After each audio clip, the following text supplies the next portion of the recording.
General था, अलग अलग गवर्नर जनरल अलग अलग व्यवस्था लागू किया इस क्रम में, जिसको जो सुटेबल लगा वो कर दिया। ठीक है, यहाँ तक तो कोई दिक्कत नहीं है। इसका मतलब ये है कि हर गवर्नर जनरल जो होगा अलग अलग तरह से अपना लॉन्च करेगा। जरूरी नहीं है सबको। वॉरेन हेस्टिंग ये लॉन्च किया, कॉर्नवालिस को ये पसंद नहीं आया, हटा दिया।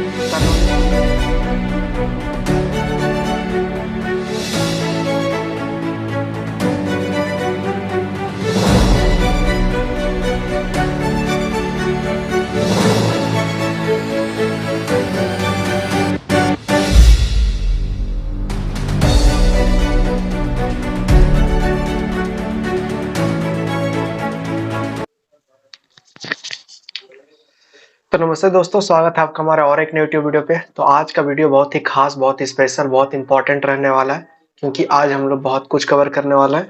ये है मेंस का क्वेश्चन का एक आंसर है। ये बहुत बार क्वेश्चन पूछा जा चुका है और ये पूछता है क्वेश्चन है ब्रिटिश के भू राजस्व सुधार के बारे में बताना है। ठीक है, ये क्वेश्चन आपको भेटाया होगा और हम आपको पहले ही बोले थे कि इस क्वेश्चन पे हम लोग बात कर रहे हैं, एक डिटेल से अलग से हम लोग बात करेंगे। ठीक है, बहुत बार इस सब का नाम आ रहा था, इजारेदारी, स्थायी बंदोबस्त, ये सब बता रहे थे कि बाद में इसको अच्छा से डीपली इसी के बारे में से बात करेंगे। ठीक है, इससे पहले हम लोग मैसूर देख चुके हैं, मराठा देख चुके हैं। मराठा देखे मतलब कि 1817 तक बहुत कुछ हम लोग देख चुके हैं। उस दौरान में क्या हुआ, क्या घटना हो रहा था, बहुत कुछ देख चुके हैं। ठीक है, और जो जो इस दौरान छूट रहा है वो सबको धीरे धीरे जहाँ जहाँ बीच बीच में भेटाएगा वो सबको हम लोग कवर करते चलेंगे। जैसे कि इजारेदारी व्यवस्था पहले छूटा हुआ था, अभी कवर कर रहे हैं। अस्थायी बंदोबस्त छूटा हुआ था, अभी कवर कर रहे हैं। इसी तरह टेंशन वाला लेने वाला कोई बात नहीं है, जो पहले का छूटा हुआ है वो सबको कवर करते हुए हम लोग चलेंगे। ठीक है, अभी हमको ये वाला बताना इंपॉर्टेंट लगा, भू राजस्व सुधार, क्योंकि ये BA पार्ट 3 का हिस्सा है और ये BPSC का सिलेबस। अब हम लोग BPSC का सिलेबस अगर आप देखिएगा तो सेक्शन 1 जो है वो तो दूसरा कुछ है। सेक्शन 2 BPSC हिस्ट्री ऑप्शनल का सिलेबस यदि आप देखता है तो सेक्शन 2 में भी सेक्शन 2 मतलब कि पहला वाला जो सब राज्य के बारे में बताता है कि कैसे कैसे सब राज्य का स्थापना हुआ, कैसे राज्य स्थापित हुआ, कैसे ब्रिटिश से अलग हुआ, तो वो सब हम लोग देख चुके हैं। सिलेबस BPSC सिलेबस उम्मीद करते हैं सबके पास होगा, तो वो वाला हम लोग देख चुके हैं। अब पार्ट 2 में पहुंच गए। ठीक है, सेक्शन 2 का खंड 2 में पहुंच चुके हैं। तो दूसरा वाला क्या जिक्र करता है? दूसरा वाला सामाजिक सुधार, भू राजस्व सुधार, सामाजिक में क्या हो रहा है, न्यायिक सुधार, ये सब के बारे में, सब सुधार उधार को हम लोग को देखना है। तो वही क्रम में ये सबसे पहला सुधार है, जो कि है भू राजस्व सुधार। इसके बाद हम लोग दूसरा सुधार के बारे में चर्चा करेंगे, कोई दिक्कत वाली बात नहीं है। तो पहले हम लोग इसके चर्चा कर लेते हैं। हम लोग एकदम BPSC का सिलेबस के पैटर्न के अनुसार, अब ये पार्ट 3 का सिलेबस के पैटर्न के अनुसार मॉडर्न इंडिया पढ़ रहे हैं। ठीक है, ये क्लास है आपका जाके 6, मॉडर्न इंडिया का क्लास नंबर 6 है ये वाला।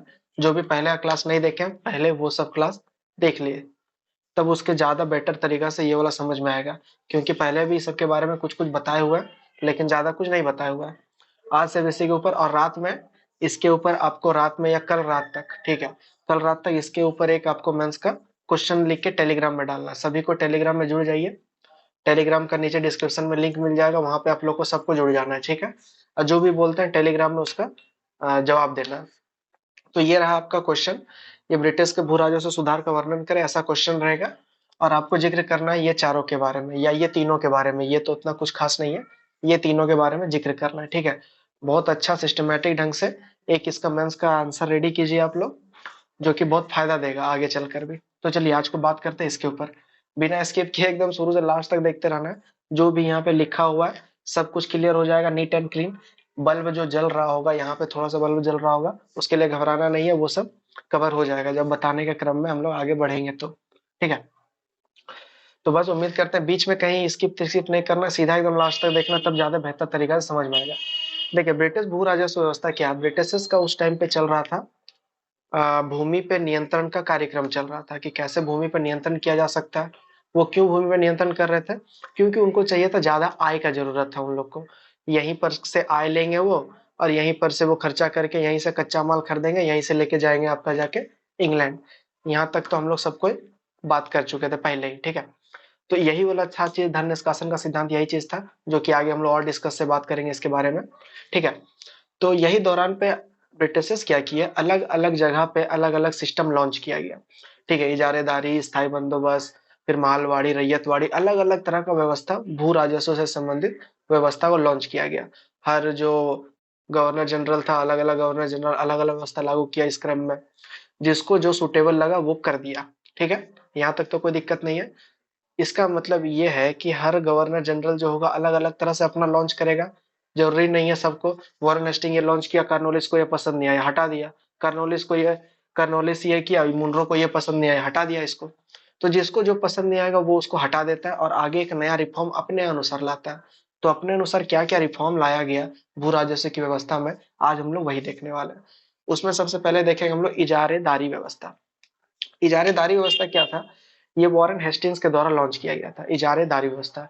ये व्यवस्था था आपका जाके एक तरह से पैसा देके धन को अति पैसा देके जमीन को ले लेना, मतलब कि ठेका पे काम होना। मतलब कि बोली लगा, एक जमीन का मान लीजिए 2 एकड़ का जमीन है, उसमें बोली लगा 4 लाख, 8 लाख, 10 लाख, तो सबसे ज्यादा जो बोली लगाएगा वो जमीन हो जाएगा उसका। ठीक है, यहाँ तक तो कोई दिक्कत नहीं, वो खरीद तो लिया। अब वो क्या करेगा, वो किसान को बोलेगा कि तुम इसमें अपना कृषि करो, खेती करो, और पैसा हमको दे दो, हम पहुंचाएंगे आगे जाकर। तो यही तो एक तरह से इजारेदारी व्यवस्था, इसमें कुछ ज्यादा वाली बात नहीं है। इसमें स्टार्टिंग में इजारेदारी व्यवस्था में जानने का बात है कि स्टार्टिंग में ये 5 साल के लिए लागू किया गया था। ठीक है, 72 में जो लागू किया गया था ये 5 साल के लिए लागू किया था, लेकिन आगे जाके 73 में, मतलब कि 73 में फिर ये 1 साल सालाना कर दिया गया। पहले ये 5 वर्ष के लिए लागू किया गया, जिसके कारण कि इसको पंचसाला बंदोबस्त इसको कहा गया। लेकिन बाद में देखा गया कि पंचसाला बंदोबस्त में घोटाला हो रहा है। 5 साल के लिए जो कर दे, मतलब कि जमीन जो खरीद रहा है, वो उसका बीच में मृत्यु हो जा रहा है, बीच में तबीयत खराब हो जा रहा है, तो वो किसान से नहीं वसूल पा रहा, जिसके कारण कि ब्रिटिश से उसको पैसा नहीं जा पा रहा। तो इसीलिए ये 5 साल को घटा करके इसको कर दिया गया 1 साल। इसको कर दिया गया, इजारेदारी व्यवस्था को 1 साल कर दिया गया, और अब वार्षिक हो गया। कि मतलब कि अब 5 साल के लिए नहीं ठेका पे दिया जाएगा, अब दिया जाएगा तो केवल और केवल 1 साल के लिए दिया जाएगा। उसी में व्यवस्था करना होगा, अपना लिए भी और ब्रिटिशर्स के लिए भी। ये था आपका जाके इजारेदारी व्यवस्था। ठीक है, अब देखते हैं इसमें क्या क्या लिखा हुआ है। 1772 में वारेन हेस्टिंग लॉन्च किया था। ठीक है, ठेका पर देता था, मतलब कि नीलामी किया जाता था। एक भूमि, पर्टिकुलर कोई भूमि का नीलामी किया जाता, उसको पंचसाल बंदोबस्त स्टार्टिंग में इसको कहा गया। क्योंकि जब 72 में लॉन्च किया गया तो ये 5 सालों के लिए लॉन्च किया गया था, कि कोई भी ठेका पे लेगा उसको देगा 5 साल के लिए। लेकिन बाद में इस पे कुछ प्रॉब्लम होने, हम बताए क्या प्रॉब्लम आ रहा था। बाद में 1776 में क्या किया गया, इसको बंद कर दिया गया। बंद करके सालाना, मतलब कि प्रत्येक वर्ष में अब जो है ठेका पे दिया जाएगा। अब 5 साल में ठेका पे नहीं दिया जाएगा। और एक तरह से बोल सकते हैं अब आय थोड़ा मोड़ा स्थिर हो गया। थोड़ा दिन के लिए तो थोड़ा मोड़ा आय स्थिर हो गया, लेकिन ये पाया गया कि इसमें आय स्थिर नहीं रहता था। 1 साल में जितना मन करता था उतना मिलता था, कभी नीचे मिलता था, कभी ज्यादा मिलता था। इस टाइप का सीन था। ठीक है, वो ठेका पर दे दिया, उसके बाद जो ठेका पे जिसको दिया उसके बाद उसका राज्य चलता था, उसको जितना वसूल करने का होता था करता था, नहीं वसूल करने का होता था नहीं करता था। इससे ब्रिटिशर्स को फायदा नहीं हो रहा था। ये हो गया आपका देखिए इजादारी व्यवस्था। तो इसमें हम देख रहे हैं कि ब्रिटिशर्स को फायदा नहीं हो रहा। और ये वाला एरा, मतलब कि इसके बाद वाला एरा लॉर्ड कॉर्नवालिस का एरा रहता है। लॉर्ड कॉर्नवालिस पूरा का पूरा मॉडर्न इंडिया में एक ऐसा गवर्नर जनरल जो कि अपने कामों से जाना गया, अपने कर्मों से जाना गया। ठीक है, बहुत सारा रिफॉर्म, तरह तरह का रिफॉर्म इनके द्वारा, कॉर्नवालिस को द्वारा लाया गया। न्यायिक सुधार में देखा जाए, प्रतियोगिता में देखा जाए, मतलब कि परीक्षा में देखा जाए, सामाजिक में देखा जाए, फौजदारी में देखा जाए, दीवानी में देखा जाए, हर जगह पे कॉर्नवालिस का योगदान आपको देखने को मिलेगा। ठीक है, कॉर्नवालिस को भेजा ही इसलिए गया था क्योंकि इस सब का एरा में देखिए बहुत सारा मारधाड़ चल रहा था। और हम आपको पहले ही बताया था कि ब्रिटिशर्स जो है एपिसोड में लूटा, कभी ठंडा गरम, ठंडा गरम, एक के बार में गरम का नीति नहीं अपनाता था। पहले ठंडा, फिर गरम, गरम मतलब कि मारधाड़, फिर ठंडा, फिर गरम। तो ये वाला गरम का फेज चल रहा था, ये वाला आ गया ठंडा का फेज। मतलब कि कॉर्नवालिस, हम बताएं कॉर्नवालिस बहुत मेधावी बंदा रहा। अमेरिका का वार में भी, स्वतंत्रता संग्राम में भी कॉर्नवालिस को भेजा जाता है। ठीक है, तो ये वही कॉर्नवालिस है। इसीलिए बोर्ड ऑफ डायरेक्टर कंट्रोल सब जो है, बोर्ड ऑफ कंट्रोल सब ये निर्णय लेते हैं कि अभी जो है कॉर्नवालिस को भारत भेज देना चाहिए। और ये वो एरा चल रहा होता है जब ब्रिटिशर्स जो है अपना एक उपनिवेश, बहुत बड़ा उपनिवेश खो देता है, और जो कि होता है अमेरिका। अमेरिका का स्वतंत्रता संग्राम आपका पार्ट 1 और पार्ट 2 दोनों का हिस्सा है। पार्ट 1 और 2 दोनों का हिस्सा है अमेरिका स्वतंत्रता संग्राम, और उसको पढ़ना बहुत जरूरी है। ठीक है, पार्ट 1 और पार्ट 3, सॉरी 2 नहीं, पार्ट 2 और पार्ट 3 का हिस्सा, ठीक है। पार्ट 2 और पार्ट 3 का हिस्सा अमेरिका स्वतंत्रता संग्राम, उसमें कॉर्नवालिस का भी योगदान रहता है। इसको अगर पूरा पढ़ा जाए तो अमेरिका का स्वतंत्रता संग्राम में ब्रिटिशर्स किस तरह हारते हैं, ये सब बात होता है उसमें। तो ये वही एरा चल रहा होता है, 1793 का एरा चल रहा होता है, जब अमेरिका ब्रिटिशर्स के उपनिवेशवाद से आजाद था, उपनिवेश से आजाद था। अमेरिका मतलब कि अपने आप को स्वतंत्र घोषित कर चुका था। आपको पता होगा 1783 में अमेरिका 76 में घोषणा कर दिया था, लेकिन हुआ है जाके 83 में, ठीक है। संविधान बना 89 में। तो इस तरह से इसका कालक्रम चल रहा था। तो इसका मतलब ये है कि अमेरिका से आजाद हो चुका था, अमेरिका आजाद हो चुका था। तो ब्रिटिशर्स को बहुत बड़ा धक्का लग गया। अमेरिका बहुत बड़ा एक हब था, कच्चा माल को मतलब कि अपना डिस्ट्रीब्यूट करने के लिए, माल को बेचने के लिए एक हब था वो अमेरिका, और माल को बनाने के लिए भी एक हब था अमेरिका, क्योंकि अमेरिका नई दुनिया का खोज था, नई दुनिया अमेरिका को कहा जाता था। तो एक बहुत बड़ा धक्का लगा आपका जाके इंग्लैंड को। तो इंग्लैंड वाला ने क्या किया, उन लोग को दिमाग घुमा, नजर दौड़ाया कि इसको कौन संभाल सकता है। तो उसका नजर में कार्नवालिस आया, वहां का board of control, board of director के नजर में कौन आया, कार्नवालिस आया। तो कार्नवालिस को बोला गया कि तुम जो है जाओ और भारत में जाके प्रशासन व्यवस्था को अच्छा करो, तुम ज्यादा से ज्यादा फोकस करो व्यापार पे, व्यापार को कैसे अच्छा किया जा सकता है, मतलब कि एक सिस्टमेटिक प्रशासन को डेवलप करो भारत आके। तो यही काम किया गया कार्नवालिस के द्वारा, बहुत सारा रिफॉर्म किया गया, दीवानी फौजदारी जैसा कि बताएं। और कार्नवालिस क्या क्या किया, इसकी एक अलग वीडियो बनाना होगा, इसीलिए उतना डीप में नहीं जाएंगे। हम लोग यहाँ देखते हैं कार्नवालिस जो बहुत बड़ा स्थायी बंदोबस्त लाया, उसके बारे में हम लोग देखेंगे।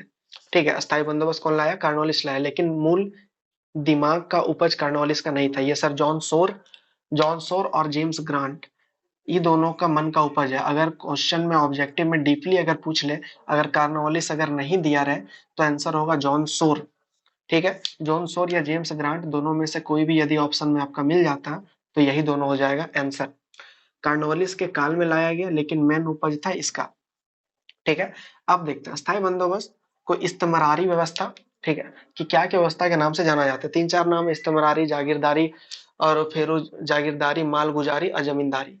इतना व्यवस्था और एक स्थायी बंदोबस्त, मतलब 1 2 3 4 5, 5 आइए विश्वदारी, 6। तो 6 गो नाम से स्थायी बंदोबस्त को जाना जाता है। इसका मतलब जाहिर सी बात है कि स्थायी बंदोबस्त कुछ तगड़ा चीज होगा, इसीलिए 6 गो नाम से जाना जा रहा है। हो सकता है ना कि ज्यादा फेमस क्या होता है, जो सबसे तगड़ा चीज सबसे ज्यादा पॉपुलर होता है, मतलब जिसमें कुछ खास बात होता है वही पॉपुलर होता है। तो इसमें कुछ ना कुछ खास बात होगा, अभी हम लोग देखेंगे क्या क्या खास बात है इसमें। अस्थायी बंदोबस्त सबसे पहले इसको इस्तमरारी, जागीरदारी, मालगुजारी, जमींदारी और विस्वेदारी व्यवस्था कहा जाता है। इतना सारा व्यवस्था कहा जाता है अस्थायी बंदोबस्त को। कौन लागू किया था, कार्नवालिस लागू किया था। कब लागू किया था, लागू हुआ है 1793 में। हालांकि 1790 में क्या हुआ था, 1790 में ही इसको लागू कर दिया गया था, लेकिन 1790 में लागू किया गया था 5 वर्ष के लिए। 1790 में लागू किया गया था 5 वर्ष के लिए, लेकिन जब 1793 का टाइम पीरियड आता है, जब कार्नवालिस यहाँ से लौटने लगते हैं भारत से, जब रवाना का टाइम आ जाता है, वहां से board of control, board of director Cornwallis को बुला लिया जाता है कि आप आइए, आप हो गया प्रशासन बहुत देख लिया, आप आइए। तो 1793 में क्या किया जाता है, ये वाला जो 5 साल का टाइम ड्यूरेशन था, इसको अनंत काल के लिए कर दिया जाता है, ठीक है। मतलब इसको बढ़ा करके कोई टाइम ड्यूरेशन फिक्स नहीं होगा, ऐसा कर दिया जाता।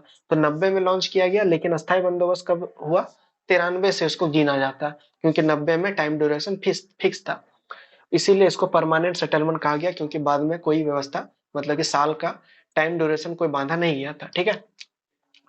समझ में आ रहा है ना, कोई दिक्कत वाली बात नहीं है, इधर भी कोई दिक्कत नहीं है, यहाँ तक जितना भी पढ़ा रहे हैं कोई दिक्कत नहीं है ना। अगर कोई भी प्रॉब्लम होता है तो आप कमेंट सेक्शन में कमेंट कर सकते हैं, टेलीग्राम में भी कुछ ना कुछ बोल सकते हैं, यहाँ पे समझ नहीं आया। और यदि अच्छा से समझ में आ रहा है तो लाइक कीजिए, और अपने दोस्तों के साथ शेयर कीजिएगा, जिसके साथ भी आपको लगे कि जिसको ये वाला पढ़ने में रुचि है, ठीक है। तो इसका पहले का बैकग्राउंड हम लोग समझ गए, 1790 से लेके स्टार्ट हुआ था, लेकिन बाद में जाके 1793 में इसको आगे अनंत काल के लिए बढ़ा दिया गया। कार्नोलिस ने स्टार्ट किया 1793 में। ये कौन कौन सा रीजन में इसको अप्लाई किया गया था, बंगाल, बिहार, उड़ीसा, वाराणसी, उत्तरी कर्नाटक में लागू किया गया था। बंगाल, बिहार, उड़ीसा, बनारस में, और एक उत्तरी कर्नाटक में। इतना जगह पे अभी हम लोग इंडिया का मैप बना के करेंगे तब ज्यादा बेटर होगा। तो इतना जगह में ये वाला फैला गया था। आप आंसर में जब आप लोग लिखोगे कि कहाँ कहाँ व्यवस्था लागू किया गया था, तो सब कुछ ये एक आंसर ही है, बस इसको हमसे बस पॉइंट, थोड़ा मोड़ा पॉइंट लिखे हैं, लेकिन अब जब आंसर का लिखने का ट्राई करोगे तो सब लिखना, सब लिखना का मतलब ये है कि एक सिस्टमैटिक वे में लिखना है और आपको टेलीग्राम में उसको भेजना है कि कैसे कैसे हम लोग आंसर लिख रहे हैं, ठीक है। तो कहाँ का लागू किया गया, समझ में आ गया। टोटल 19% क्षेत्र में यह लागू किया गया था, ठीक है। ये सब मिला के टोटल 19%, भारत का कुल क्षेत्रफल का 19%। ये बहुत इंपॉर्टेंट क्वेश्चन है। 19% यहाँ पे है और इसका 51%, इसका 30%। तीनों का कितना कितना परसेंटेज है ये भी यदि आंसर में मेंशन कर दिया जाए तो और ज्यादा बेहतर होगा।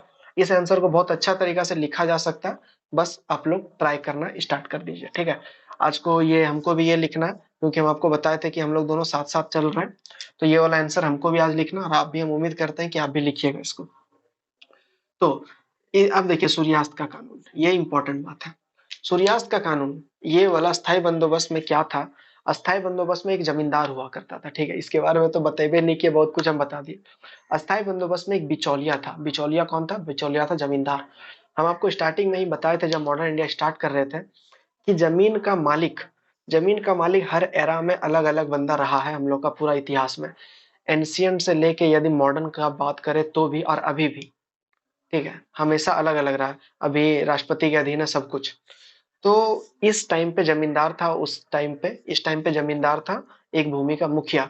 तो अस्थायी बंदोबस्त में कॉर्नवालिस द्वारा कहा गया, या फिर अभी बोल सकते हैं जॉन सॉर या ग्रांट के द्वारा कहा गया, कि इसमें क्या होगा, इस व्यवस्था में जमींदार को बिचौलिया के तौर पर रखा जाएगा, और उससे, जमींदार से, जमींदार को बोला जाएगा कि तुम फ्री है, इंडिपेंडेंट है अपना किसान से कर वसूल करने के लिए। किसान से कितना लेता है नहीं लेता हमको कोई लेना देना नहीं है, बस तुमको हम जितना बोले हैं हमको उतना पैसा मिल जाना चाहिए, इसको ऐसा समझते हैं। ये है ईस्ट इंडिया कंपनी, ठीक है। और ये बीच में आ गया जमींदार आपका बिचौलिया। उसके बाद ये किससे वसूल करेगा? ये करेगा किसान से वसूल, ठीक है, किसान से वसूल करेगा। तो ईस्ट इंडिया कंपनी बोलता है जमींदार को कि हमको कोई लेना देना नहीं है कि किसान से तुम कितना वसूल कर रहे हो नहीं कर रहे हो, कोई लेना देना नहीं है। यदि 20,000 रुपया का बात हुआ है तो जमींदार खाली इसको 20,000 रुपया देगा, बाद बाकी तुमको जो करना है बुरा में जाओ, हमको कोई लेना देना नहीं है। तो यही चीज था जमींदारी व्यवस्था। अब इस सिचुएशन में आप जमींदार का स्थिति और किसान का स्थिति का तुलना कर सकते हैं, कि जमींदार और किसान किस हद तक दोनों, आसमान और जमीन का फर्क हुआ होगा। ये बात का अनुमान हम लोग लगा सकते हैं। कैसे आसमान और जमीन का फर्क हुआ होगा, जरा सोचते हैं। तो हम लोग ये पाते हैं कि जमींदार, ठीक है, ये वही काल चल रहा था, धन निष्कासन का सिद्धांत का काल ये चल रहा था। मतलब कि धन का निकासी तभी बहुत ज्यादा हो रहा था ये वाला काल में। क्यों हो रहा था ये बात अभी आपको समझ में आ जाएगा। देखिए, ईस्ट इंडिया कंपनी जमींदार को बोला कि तुम किसान से वसूल करो, जितना करना हमको लेना देना नहीं है, तुम हमको 20,000 रुपया सालाना खाली पहुंचा देगा। तो इस सिचुएशन में जमींदार क्या करेगा? जमींदार इस सिचुएशन में यहाँ से वसूल करेगा 40,000 रुपया, किसान से करेगा 40,000 रुपया, या फिर 40,000 नहीं है समझ में आया तो समझ लीजिए 30,000 रुपया वो वसूल करेगा। 30,000 रुपया वसूल करेगा। ईस्ट इंडिया कंपनी को कितना चाहिए? 20,000 चाहिए। 10,000 ये रख लेगा। और साथ में एक और बात है, कि 10/11 ब्रिटिश बोलता था कि यदि 11 भाग यदि तुम ले रहे हो, 10/11 भाग पर ब्रिटिश का अधिकार था, ठीक है, ब्रिटिश का अधिकार। देखिए, इसको समझना है अच्छा तरीका से, ठीक है। 10/11 मतलब कि यदि 11 रुपया जमींदार अगर कमा रहा है, तो 10 रुपया देगा ईस्ट इंडिया कंपनी को और 1 रुपया खुद लेगा। इसका मतलब ये है कि 20,000 रुपया ईस्ट इंडिया कंपनी मांग रहा है सालाना, और यहाँ से किसान 30,000 किसान से वसूल रहा है। तो 10,000 रुपया यहाँ पे बच गया इसका, और यहाँ पर से कुछ ना कुछ पैसा फिर बचेगा इसको। टोटल मतलब मिला जुला के हम लोग देख लेते हैं, 12,000 रुपया मान लीजिए कि जमींदार को बच गया। तो ये 12,000, और ये टाइम वो चल रहा था जब जमींदार जो है अपना पूंजी से खुश नहीं था। जमींदार बोलता था कि नहीं, 12,000 क्यों लेंगे, हम और ज्यादा लेंगे। तो इसी क्रम में धीरे धीरे करते करते ये 30,000 40,000 बन गया। मतलब कि अब जमींदार जो है किसान से 40,000 वसूल करते थे, और ईस्ट इंडिया कंपनी को देते थे 20,000 रुपया। और ये वो काल चल रहा था जब जमींदार जो है, जमींदार उस उस जगह को दूसरा जमींदार को दे देता था। इसको मतलब ये है कि, मतलब कि अब किसान के बीच एक और बिचौलिया, जमींदार जो है, जमींदार के बीच में एक और जमींदार, ठीक है, और उसका नीचे फिर किसान। फिर ये वाला काम करते करते देखा गया कि आगे जाके 200 जमींदार, सिर्फ अवैध रूप से 200 जमींदार वहां पे जन्म ले लिया। 200 जमींदार कहीं से हो गया? ये जमींदार बोला कि तुम जमींदारी करो और बदले में ये जो 12,000 रुपया ये इसको मिल रहा था, ये बोला कि तुम 15,000 रुपया हमको दे देना और उसके बाद तुमको जो वसूली करना है तुम करो। ठीक है, तो इसके बदले में जमींदार आप कितना वसूल करेगा, ये भी जमींदार आप 20,000 वसूल करेगा। मोटा मोटी मतलब ये समझ लीजिए कि हम जो है पहला जमींदार पहला जमींदार है हम, ठीक है, पहला पीढ़ी का जमींदार है। तो हम दूसरा पीढ़ी का जमींदार को बोलते हैं क्या कि हमको 100 रुपया मतलब 120 रुपया हमको दे देना, बाद बाकी तुमको जो करना है करो। तो वो जो दूसरा पीढ़ी का जमींदार है वो 120 रुपया ना वसूल करके 140 रुपया किसान से वसूल करेगा। ठीक है, इसमें लास्ट में किसको सबसे ज्यादा दयनीय स्थिति हो जाएगा, सबसे लास्ट में दयनीय स्थिति किसान को हो जाएगा। क्यों?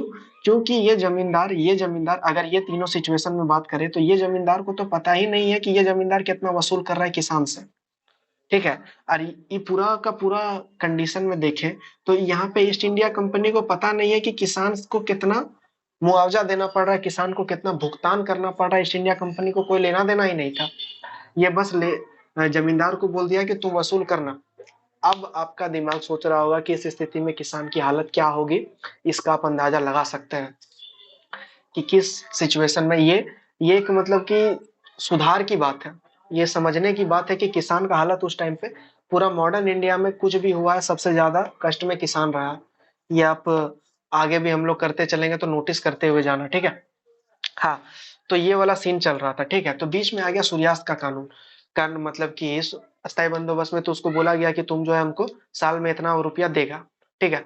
लेकिन बीच में सूर्यास्त का नियम लागू किया गया, क्योंकि जो जमींदार पैसा नहीं दे पाता था, ब्रिटिशर्स को, ईस्ट इंडिया कंपनी को पैसा नहीं दे पाता था, क्या होता था कि उसके सूर्यास्त सूर्यास्त के नियम के अनुसार उसका जो है जमीन जो है हड़प लिया जाता था और दूसरे जमींदार को दे दिया जाता था।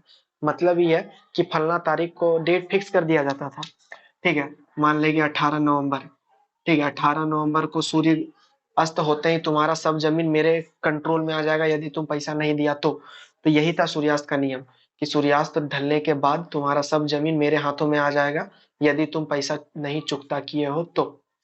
ठीक है, यही सूर्यास्त का नियम, बहुत भयंकर कानून ये था, उस टाइम का बहुत भयंकर कानून था। नाम से ही लग रहा है और काम से भी लग रहा है कि कितना भयानक। जमींदार यदि पैसा नहीं दे पाता था तो उसका उसको जमीन को लेके दूसरा कोई को दे दिया जाता था, ठीक है। लेकिन लेकिन इसका समर्थन राजा राम मोहन राय और आरसी दत्त ने किया। ये बात को जानने वाली बात है, इसको ऑब्जेक्टिव में याद रख लेना है कि इसका समर्थन मतलब अस्थाई बंदोबस्त लॉर्ड कॉर्नवालिस ने जो लागू किया था, इसका समर्थन आरसी दत्त और राजा राम मोहन राय ने भी किया था। ये बात जानने वाली बात है, थोड़ा अलग बात है, ठीक है। तो अस्थाई बंदोबस्त का ये पूरा मोटा मोटी कॉन्सेप्ट था। तो उम्मीद करते हैं कि अस्थाई बंदोबस्त जो कि बहुत ही इंपॉर्टेंट रहा है ब्रिटिश ईस्ट इंडिया कंपनी का भू राजस्व व्यवस्था में, अस्थाई बंदोबस्त एक अहम रोल प्ले करता है, क्योंकि उस टाइम का किसान का सब खत्म हो चुका था। और यहाँ पे यहीं पर से आपका जाके माल मतलब कि पैसा यहीं पर से इकट्ठा होता था और यहीं का कच्चा माल खरीदाता था और इंग्लैंड जाता था। बताओ यार, मतलब कि पैसा यहीं का, कच्चा माल भी यहीं का, लेकिन जा कहाँ रहा है, इंग्लैंड जा रहा है। सब धन निकास यहाँ से हो गया हम लोग का, जो कि बाद में जाके दादा भाई नौरोजी को समझ में आया कि अरे ऐसा ऐसा सीन चल रहा है, इसको तो बताना होगा सबको।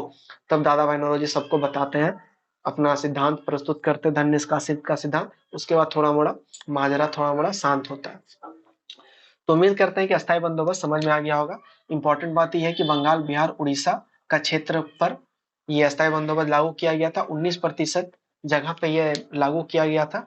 और जॉन शोर और जेम्स ग्रांट जो कि कॉर्नवालिस के सहयोगी थे, उन्हीं का माथा का उपज है ये वाला। और राजा राम मोहन राय और आरसी दत्त अस्थायी बंदोबस्त का सहयोग करते हैं। तो ये हो गया अस्थायी बंदोबस्त। अब हम लोग चलते हैं रैयतवाड़ी पद्धति के ऊपर, ठीक है। ये दोनों तुरंत कवर हो जाए, कोई दिक्कत वाली बात नहीं है। ये लागू किया गया आपका जाके मद्रास और बंबई में, अलग अलग पर्सन लागू किया गया।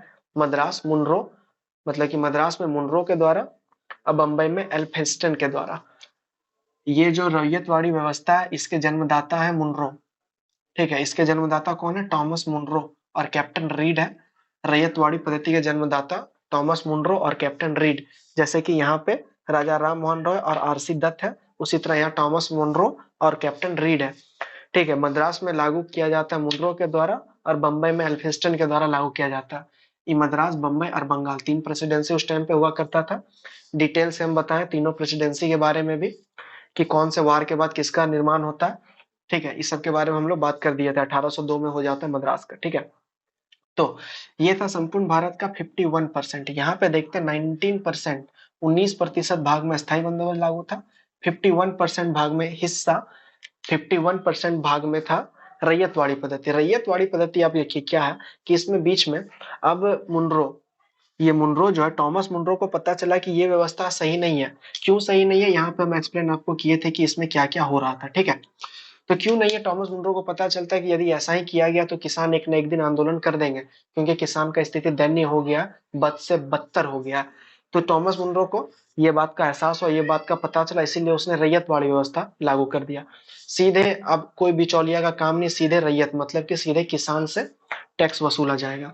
मतलब एक तरफ होगा ईस्ट इंडिया कंपनी और एक तरफ होगा किसान। मतलब कि अब जमीन का मालिक किसान को बना दिया गया, किसान को खुश रखने। देखिए यहाँ पे एकदम दोनों सिचुएशन बिल्कुल एकदम उल्टा है, रैयतवाड़ी अस्थायी बंदोबस्त बिल्कुल उल्टा उल्टा सिचुएशन है, ठीक है। तो इसमें अब किया गया किसान को एक निश्चित बोला गया कि इतना इतना आप लोग को इतना दे देना है, और बाद बाकी आप लोग को जो भी वो होगा लाभ होगा उसको आप लोग रख सकते हैं, ऐसा कहा गया। तो इसमें किसान खुश हो गया कि अरे वाह बहुत अच्छी बात है, मजा आ गया। तो अब आगे देखते हैं, किसान को भूमि का स्वामी माना गया। इसमें क्या किया गया, किसान को ही भूमि का स्वामी माना गया। संपूर्ण भारत का 51%, मतलब कि रैयतवाड़ी व्यवस्था, यदि हम लोग चारों व्यवस्था में तुलना करेंगे तो रैयतवाड़ी व्यवस्था ईस्ट इंडिया कंपनी के द्वारा लागू किया गया, सबसे बड़े क्षेत्र में लागू किया गया था। ठीक है, क्वेश्चन पूछ सकता है कि सबसे बड़े क्षेत्र में कौन सा व्यवस्था लागू किया गया था, तो उसको रैयतवाड़ी व्यवस्था में लागू किया गया था, ठीक है। तो किसान का भूमि का स्वामी माना गया, अब हो गया किसान हो गया भूमि का स्वामी। पहले कौन था, जमींदार था। स्टार्टिंग पीरियड से ही जो किस भूमि का मालिक है हमेशा चेंज होते रहा। इसको लागू करने का उद्देश्य क्या था, लागू करने का उद्देश्य था सरकारी आय में वृद्धि हो और किसान की स्थिति में ठीक हो। सरकारी आय में वृद्धि और किसान, दो गो इसका मुख्य उद्देश्य था। तो सरकारी आय में वृद्धि ये तो निश्चित तौर पे हो ही गया होगा, क्योंकि यहाँ भी देखिए सरकारी में ही वृद्धि हो रहा है, और यहाँ भी ईस्ट इंडिया कंपनी ऐसा फिरकी लगाया कि सरकारी आय में वृद्धि होना लाजमी था, और ये हुआ। लेकिन क्या किसान की स्थिति अभी भी ठीक थी, क्या किसान की स्थिति ठीक हुई, तो किसान की स्थिति अभी भी ठीक नहीं हुआ। किसान अभी भी वही कंडीशन में जी रहा है, क्योंकि ये वाला टैक्स अब ज्यादा लगा दिया गया। बीच में जमींदार तो हटा दिया गया, लेकिन किसान से ही ज्यादा ले लिया गया, क्योंकि क्योंकि बहुत बड़ा भूभाग का मालिक किसान नहीं होता था। ठीक है, तभी भी सामंत जमींदार ही होते थे, लेकिन किसान से डायरेक्ट बातचीत किया गया कि रैयतवाड़ी व्यवस्था में आप किसान से हम लोग टैक्स वैक्स लिया जाएगा। और यदि किसान नहीं कर पाता था, यदि किसान नहीं दे पाता था, तो उसका जमीन से उसको वंचित कर दिया जाता था। यदि मान लिया रैयत जितना पैसा के बारे में बात हुआ, जितना पैसा का डील हुआ, उतना यदि नहीं दे पाया, तो वो क्या करेगा, वो उसको हटा लेगा, मतलब कि वो जमीन उससे छीन लिया जाएगा, ठीक है। अब इसका जन्मदाता टॉमस मुनरो और कैप्टन रीड है। पहली बार 1792 में 12 महल जिले में इसको स्थापित किया गया। 1792 में कहाँ पे, 12 महल जिला में इसको लागू किया गया। ठीक है, ये है आपका जाके रैयतवाड़ी व्यवस्था। उम्मीद करते हैं समझ में आ गया होगा। एक बार किताब जाके जरूर देख लेना है कि क्या क्या है नहीं है, उसके बाद ज्यादा बेटर तरीका से, ज्यादा मजेदार, ज्यादा सब कुछ क्लियरिटी के साथ रहेगा, क्योंकि यहाँ पे पूरा लाइन टू लाइन किताब तो नहीं बोल पाएंगे, ठीक है, लेकिन जितना समझने का लायक बात है उतना अच्छा तरीका से आपको समझ में, उम्मीद करते हैं आ रहा होगा। क्योंकि समझ में नहीं आ रहा होगा तो फिर कहाँ जा रहा होगा, समझ में आ ही रहा होगा, कोई दिक्कत वाली बात तो है नहीं। ठीक है, लेकिन किताब एक बार पढ़ना, उसके बाद अपना आंसर को रेडी करना। यहाँ पर एक बार, यहाँ पे एक बार वीडियो देखना है, एक बार बुक पढ़ना है, और एक बार आंसर लिखना। इससे क्या होगा कि पूरा का पूरा कॉन्सेप्ट क्लियर हो जाएगा, दूसरा को पढ़ा सकते हैं, दूसरा को बता सकते हैं, और खुद समझने के लिए बहुत जरूरी है। ये वाला वीडियो पहले समझ लेना है कि क्या कहाँ पे क्या हो रहा है नहीं हो रहा है, उसका कोई बुक पढ़ लेना है, उसके बाद आंसर लिख लेना, उसका मतलब कि पूरा का पूरा आंसर राइटिंग अपने से लिख लेना। तब एक टॉपिक अच्छा से क्लियर होता है, एक टॉपिक अच्छा से तैयार होता है। घुमा फिरा के कहीं से भी क्वेश्चन पूछा जाए तो उसका हो सकता है। जैसे कि इसमें मिलान करेंगे में भी दे सकता है, इस पूरा क्वेश्चन को एक मतलब कि मैच करने के लिए भी दे सकता है, कि मुनरो मुनरो जो है कौन सा लाया, फिर वो शोर कौन सा लाया, हेस्टिंग कौन सा लाया, ठीक है, मिलान करने दिया जा सकता है, या फिर कितना परसेंट भूमि पे क्या कौन वाला था, इस तरह का मिलान करने। इसीलिए पूरा का पूरा कॉन्सेप्ट यदि नहीं पता चलेगा तो वो सब नहीं हो पाएगा, ठीक है।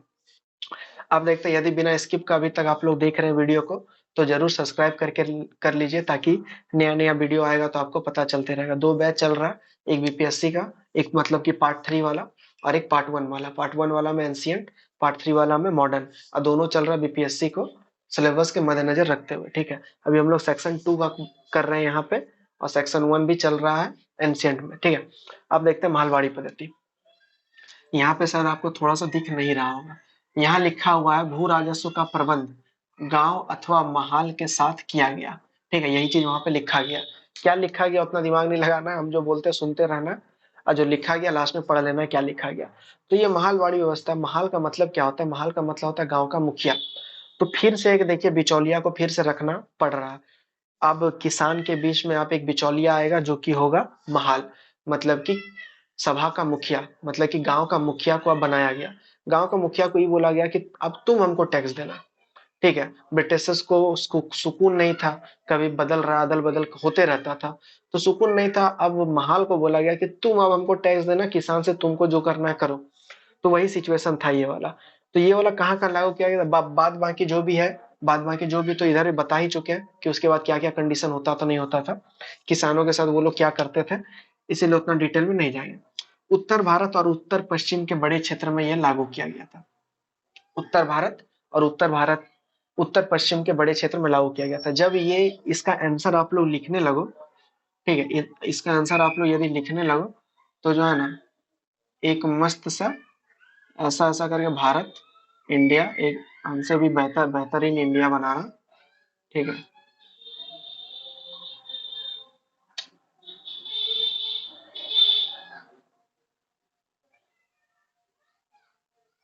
हाँ, तो इस तरह का इंडिया आप लोग बनाना, और हर हर आंसर के नीचे, मतलब कि हर पद्धति के नीचे, हर सिस्टम के नीचे एक इंडिया का तस्वीर, ठीक है, और उसमें डिनोट कर देना है कि कहाँ कहाँ, जैसे कि ये वाला मद्रास बम्बई, तो ये वाला पूरा एरिया को डिनोट कर देना है कि ये वाला एरिया में ये वाला सिस्टम लागू था, ठीक है। एरो देके कर देना है कि रैयतवाड़ी पद्धति लागू था। इससे क्या हुआ कि आंसर ज्यादा अच्छा लगेगा देखने में, ज्यादा मतलब कि एक बार इन्वेस्टिगेटर पढ़ लेगा तो एक ही बार में समझ में आएगा कि हाँ क्या बंदा कहना चाह रहा है, ठीक है। उस तरह का आप लोग को ये वाला करना है, उस तरह का आंसर रेडी करना है।